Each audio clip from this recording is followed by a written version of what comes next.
This video is part of Lesson 4 in the course Christian Marriage and Family. In this video, can marriage really survive in faithfulness? We have seen it in our churches and among family and friends. A couple married for some time and one of them has been unfaithful. Some of these marriages continue, but how do they continue? Some relapse after time and still separate. And others, they will always continue, but without that joy and love that was once there. That makes us ask, can marriage really survive unfaithfulness? Now, whether your marriage or a couple that you are counseling today will survive, I cannot say. But I will suggest these 3 commitments that you can make and that you can encourage others to make in order to restore a marriage that was broken by unfaithfulness. The first of all is confessing sincerely to the Lord and to your spouse. Now, this may sound very simple, but often confessions are made with a twisted tongue. At the same time, confessing and accusing or excusing. If she had been a better wife, were he a better husband to me, then I would not have. That kind of confession. A true confession is not made to avoid consequences, but in acceptance of the consequences. The one who has been unfaithful should take it upon him or her to inform others who matter to the couple, like family and friends, about what happened. He should or she should take the shame and the heat of that disappointment and shame. Now, of course, that is painful, but it is also healthy, because that wound needs to be opened up before it can be closed and healed. Confession does not earn forgiveness, but it does open the way to forgiveness. The second commitment is forgiving freely. Sometimes the partner feels forced or pressurized to forgive. The families have agreed, or the church insists that they should continue. Maybe the company wants you to continue. Women normally, first of all, thinks about their children, and men often first think about their income. Now, that pressure is unhealthy. True forgiveness is free.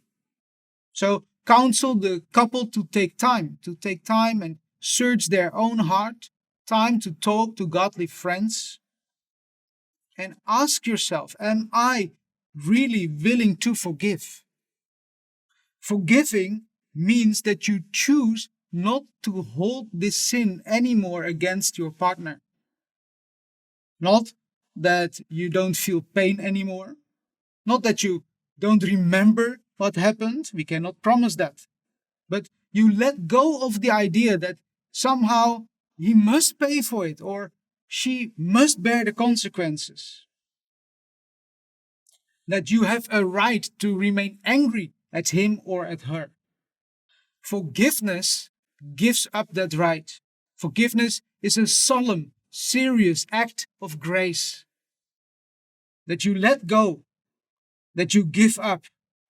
And this can only be done at the cross of Christ. The third commitment that you need to make together is rebuilding thoroughly. Even after a sincere confession was made and true forgiveness was granted, you cannot just go back to the way it was. Trust needs to be re-established. Faithfulness needs to be proven over time. Build fences and provide accountability with other friends or people in your church. Agree together that it is okay to talk about it as long as you do so with humility and grace. Put a new foundation underneath your relationship. Be conscious about expressing love and appreciation. Spend time together to recreate that sense of enjoyment that you once had.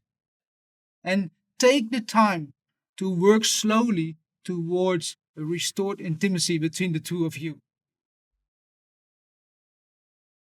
As an encouragement, let me share the story of a missionary couple I used to know. They served the Lord in a country far from their home country, together in gospel ministry with their children. But after quite some years, this peaceful picture erupted. He had to admit to his wife that he had been unfaithful to her. Things spiraled from there. They had to leave the ministry. They had to leave the country.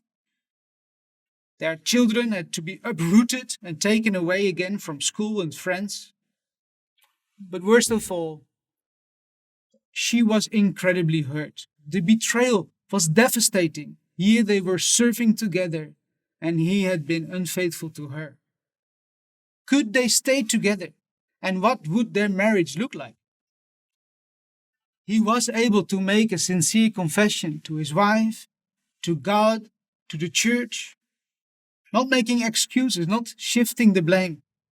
And she was able to choose grace. She made a conscious choice to forgive him.